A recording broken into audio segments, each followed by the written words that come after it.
Hello, मैं सौरभ चुग बापू graphics से।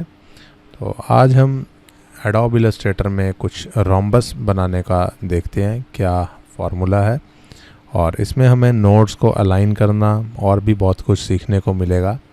तो सबसे पहले हम यहाँ से एक पॉलीगन ले लेते हैं पॉलीगन टूल से, और मैं यहाँ पे क्लिक करके इसको 6 साइड्स का पॉलीगन बना लेता हूँ और 16 mm इसका रेडियस ले लेता हूँ।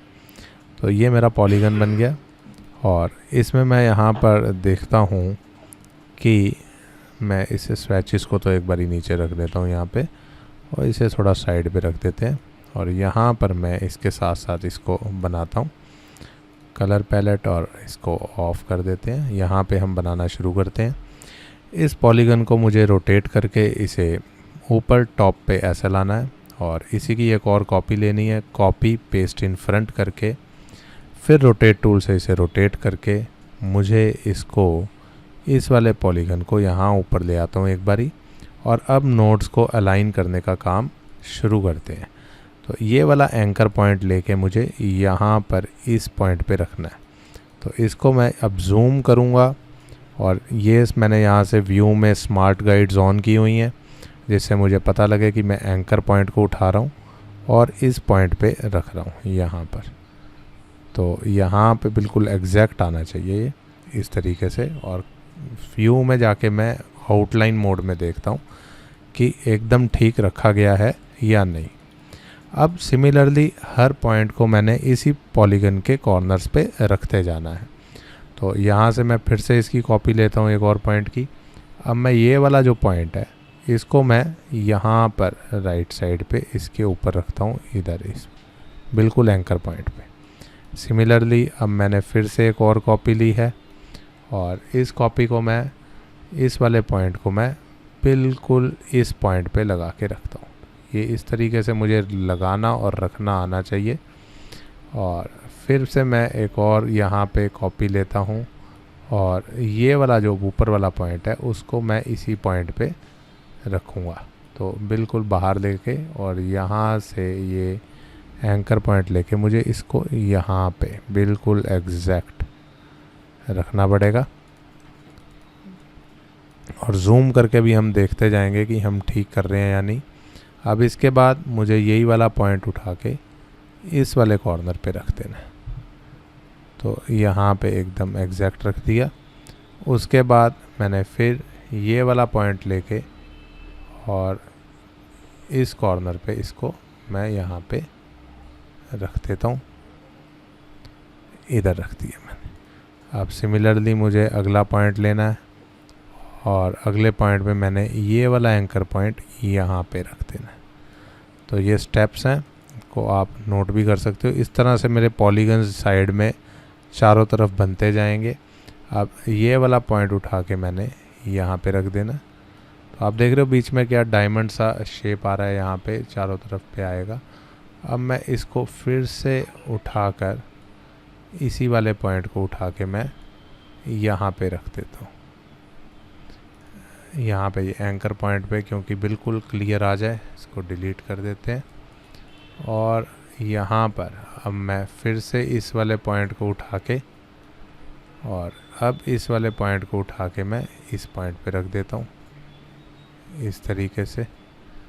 यहाँ पे शेप मेरा बिगड़ रहा है, तो इस वाले पॉइंट को उठा के मैं यहाँ रखूँगा, तो सेम वही शेप आ रहा है।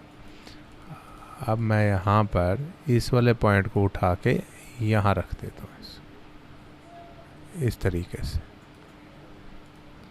और इस वाले पॉइंट को उठा के मैं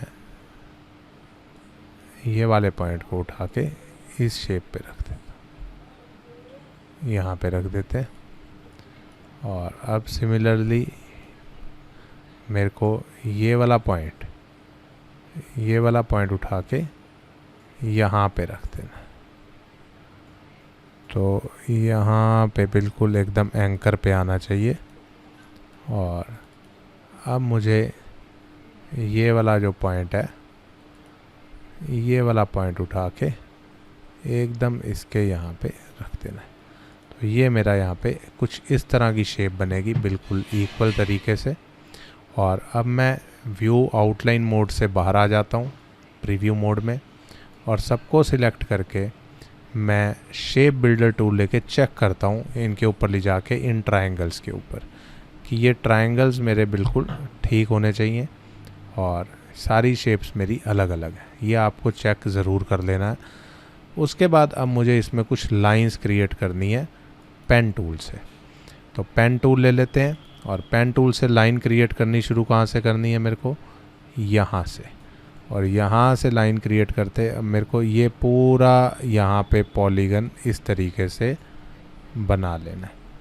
तो मैं यहाँ से यहाँ तक इस पूरे पॉलीगन को इस तरीके से क्रिएट करता जा रहा हूँ, तो ताकि ये चारों तरफ से कवर्ड हो जाए। और पेन टूल से मैं इसको हर एंकर पॉइंट पे ले जाके मैंने क्लिक करना है और इस तरीके से ये यहाँ तक क्लोज हो जाएगा। हो गया जी। अब हमने पहले पॉलीगन्स बना लिए चारों तरफ, अब पेन टूल से इसको कवर कर लिया। अब दोबारा पेन टूल लेते हैं। पेन टूल से मेरे को यहाँ से पॉइंट बनाना शुरू करना है और यहाँ के बाद मुझे जो पॉइंट बनाना है वो इधर बनाना है स्ट्रेट एकदम, और फिर एकदम इसके डायगोनल पॉइंट पे लेके जाना है और फिर और डायगोनल पॉइंट पे लेके जाना है और यहाँ पे मुझे इसको एंड कर देना है।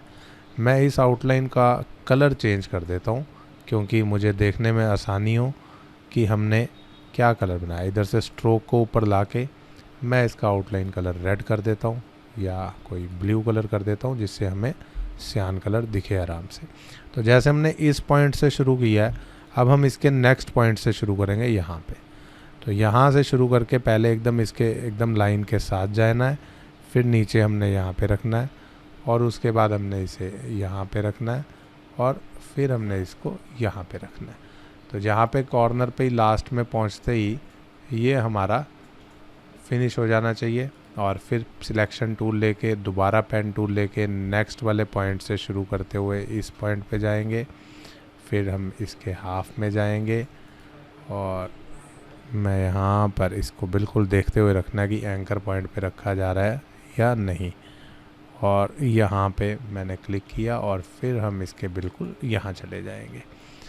और सिमिलरली अब मैं यहाँ से सिलेक्शन टूल और फिर पेन टूल लेता हूँ और अब मेरे को नेक्स्ट पॉइंट से शुरू करना है, एंकर पॉइंट से इस पे जाएंगे, फिर इसके हाफ पे जाएंगे और फिर इसके हाफ पे जाएंगे और यहाँ पे मैं इसको एंड कर दूँगा।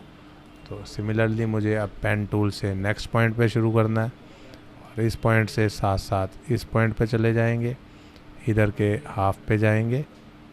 ठीक है, यहाँ पे 50% कवर हो गया, यहाँ 75% कवर हो गया और ये 75% और ये मेरा 100% कवर हो गया। अब मेरे को दोबारा पेन टूल से नेक्स्ट पॉइंट से यहाँ से शुरू करना है, यहाँ आना है, यहाँ पे मेरे को 50%, यहाँ पे 75% कवर करना है और यहाँ पे मेरे को 100% कवर कर देना है इस तरीके से। तो मेरे पास सारी 6 लाइंस हो चुकी हैं। अब मुझे इन सारी शेप्स को पकड़ना है और शेप बिल्डर टूल लेना है यहाँ से और चेक कर लेना है कि हाँ जी सब ठीक है। अब मुझे यहाँ से ये 3 शेप्स को इकट्ठा मर्ज करना है, उसके बाद नेक्स्ट 2 शेप्स को मर्ज करना है, फिर नेक्स्ट 2 शेप्स को मर्ज करना है, नेक्स्ट 2 शेप्स को मर्ज करना है, इन वाली 2 शेप्स को मर्ज करना है और फिर मुझे ये नेक्स्ट 2 शेप्स को मर्ज करना है। तो अब 3 2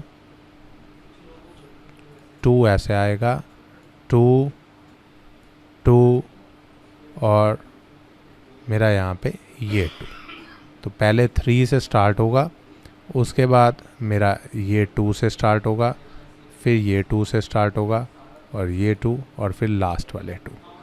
फिर यहाँ पे मेरे को 3 से करना है और फिर ये 2 करना है और ये 2 और यहाँ पे मेरे को ये वाला 2 स्टार्ट करना है और ये वाला 2। फिर ये मेरे पास एकदम स्क्वेयर्स की शेप लेता जाएगा और मैं यहाँ पे स्क्वेयर्स की शेप में इन सबको चला के एक रोम्बस का इफ़ेक्ट दे दूँगा।